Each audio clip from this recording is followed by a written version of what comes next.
Meu coração foi mudado de uma forma radical. Eu entendi, é claro, ainda tinha necessidade de maturidade, claro que precisava, que era novo, precisava ter mais maturidade. Mas o impacto da conversão na minha vida foi tão grande, irmãos, que eu tinha tanto prazer, não até hoje, né? Mas assim, eu estou colocando naquela situação, tanta alegria estar na presença de Deus. Eu não perdia culto, eu não perdia culto de oração, eu não perdia as atividades da juventude, eu não perdia.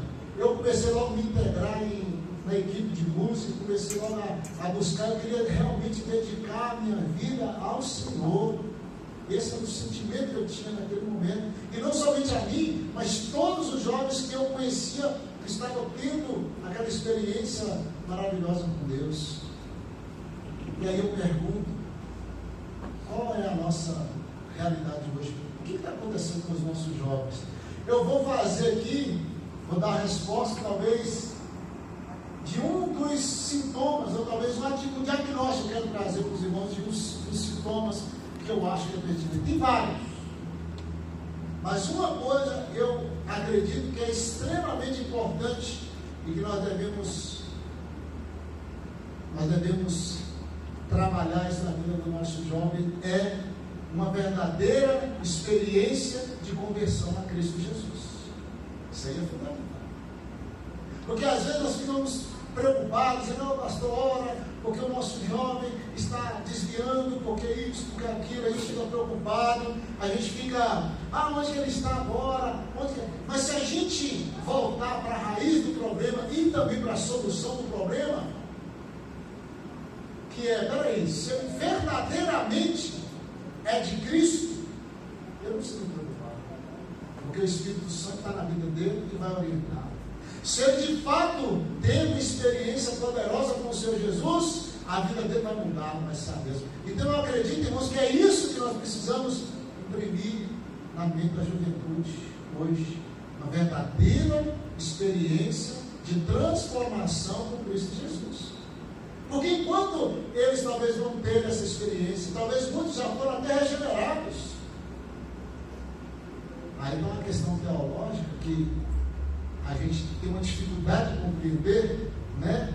Porque você sabe que no processo de conversão, a pessoa só se converte porque é regenerada.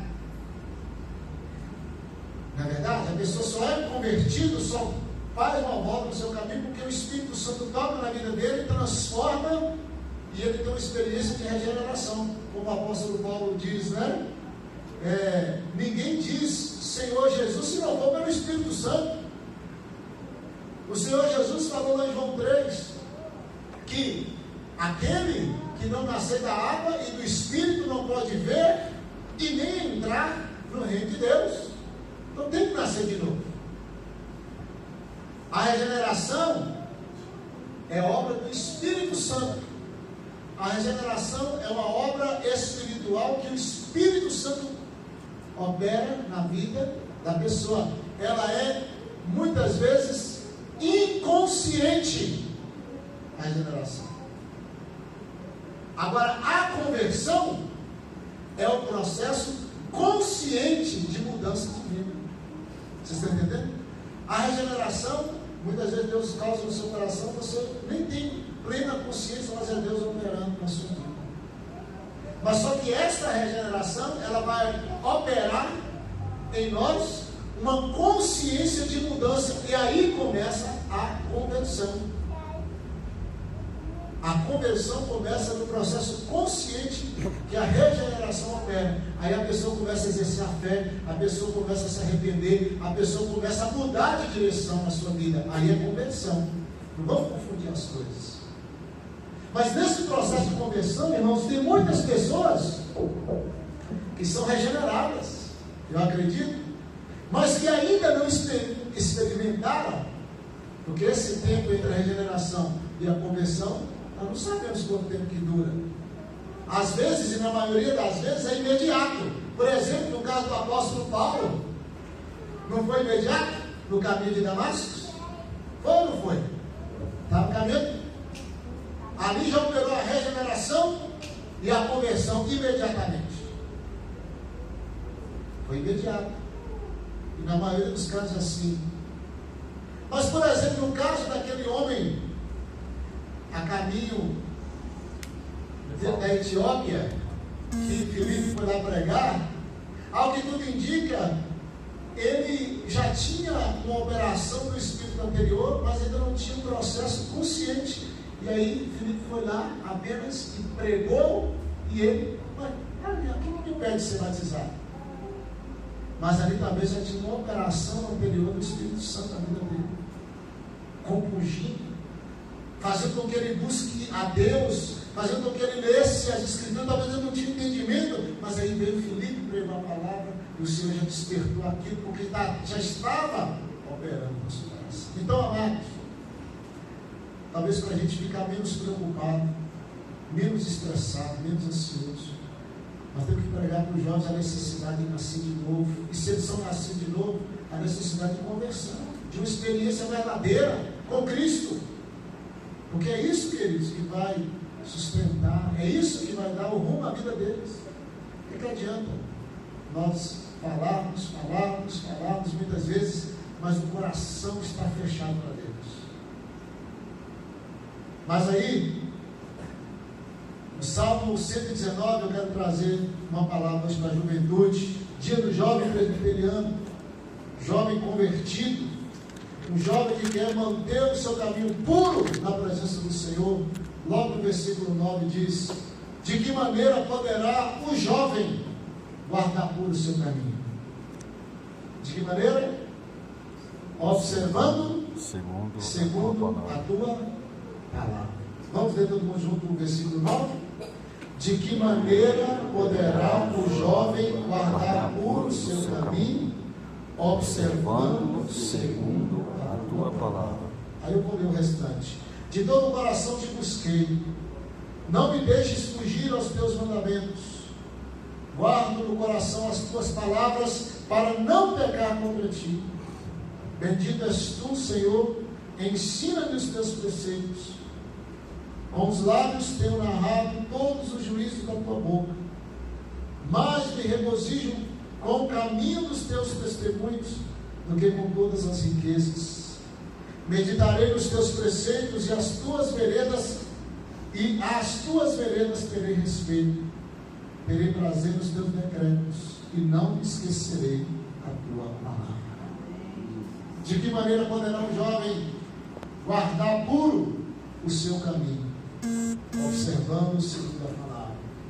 Irmãos, aqui nós podemos aprender várias lições. Primeiro, e a lição fundamental aqui, que esse texto nos ensina acerca da doutrina da santificação do crente. A maneira pela qual o Senhor nos santifica é por intermédio da palavra dele. O próprio Senhor Jesus, quando ele intercede pela igreja, ele repete esta mesma ideia quando ele diz: Pai, santifica-os na verdade. A tua palavra é a verdade. O meio pelo qual nós obtemos e permanecemos em santificação é por meio da palavra de Deus. O que é santificação?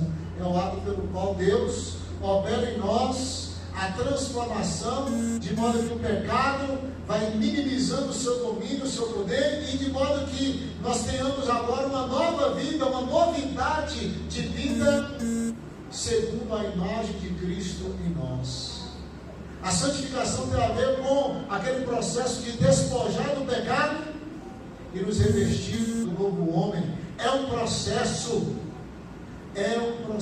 não é algo instantâneo que nós conseguimos alcançar, mas é algo processual.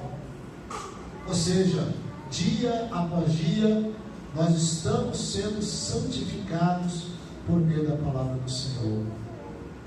Então, a primeira coisa que nós aprendemos aqui nesse texto é que o processo de santificação só é alcançado por intermédio da palavra de Deus. Mas a segunda observação aqui que eu faço é a observação quando ele diz: observando segundo a tua palavra. A palavra de Deus é o meio pelo qual nós somos santificados, mas em que sentido a palavra de Deus vai ser o meio de santificação para nós? Quando nós a observemos, ou seja, por meio da observação da palavra de Deus. Observância, quer dizer, o que é a observância da palavra de Deus? A ideia de observância da palavra de Deus aqui, irmãos, tem a ver não apenas com o fato de eu ler a palavra, mas tem a ver com o processo que a Bíblia usa, um processo muito interessante, que é o processo de ouvir ou ler, né? O processo de assimilar e o processo de obedecer. Ouvir a palavra de Deus por meio da leitura, ou a palavra de Deus ouvida, onde você ingere, você introjeta a palavra dentro de você por meio da leitura ou por meio da audição, né, ouvindo a palavra de Deus. Você recebe, você acolhe a palavra, mas você também assimila a palavra através da meditação. Por isso que a Bíblia fala: meditarei, medito na tua palavra dia e de noite. E essa meditação gera também o desejo de obedecer, guardar. Antigamente as pessoas tinham o costume de pegar a Bíblia e deixar aberto. Tinha até um santuáriozinho em algumas casas. Por exemplo, na minha casa tinha um negocinho igual esse aqui, ó. E tinha uma bibliona verde desse tamanho, da igreja católica que meu pai tinha, e estava aberta lá no Salmo 23. Teve um dia que aquela Bíblia estava tão aberta que um dia eu fui mudar a página já estava seca, saiu na minha mão. Então, já estava envelhecida. Não é verdade? Eu fico desse jeito, ninguém nem mexe. Aí quando você vai virar, ela já fica dura, aí ela quebra. Quebrou, aí eu guardei lá, eu deixei lá, só um pedacinho. Né? Irmãos, observar não é você manter a Bíblia aberta lá e deixar a senhora. Né? Aqui, nós temos a Bíblia. Não, é você ler, você meditar, é você ser ensinado. Por isso que ele fala: ó, não me deixes fugir dos teus mandamentos, guardo a tua palavra no meu coração. Para quê? Para não pecar contra ti. Os meus lábios narram os teus juízos, me regozijo no caminho dos teus mandamentos. Tudo isso ele está dizendo o quê? Que a palavra tem a ver com você assimilá-la em teu coração, e você meditar, e você guardá-la no sentido de obediência. Então, jovem, santificação por meio da palavra, observando. E aí eu queria pegar esse versículo aqui, principalmente o versículo 14, quando diz: mas me regozijo com o caminho dos teus testemunhos, do que com as riquezas da tua mão, do que com as riquezas. E aí um outro texto, é o versículo 15, que fala: meditarei nos teus caminhos, e às tuas veredas terei respeito. Eu quero fechar aqui, trazendo essa palavra, a terceira observação final. Observa que ele fala lá no começo, dizendo de que maneira o jovem vai guardar puro o seu caminho. O que é caminho? Caminho é um lugar, é uma trilha que você segue, não é? Não é isso que é caminho? É uma vereda, é um trilho, é uma estrada que você segue, que tem a ver com os rumos da sua vida. E aí ele diz de que maneira o jovem vai guardar puro o seu caminho, observando, segundo a palavra. Só que aí depois o próprio salmista fala assim: sabe uma coisa? Eu quero ter prazer nos caminhos do testemunho do Senhor. Aí ele diz: mas me regozijo com o caminho dos teus testemunhos.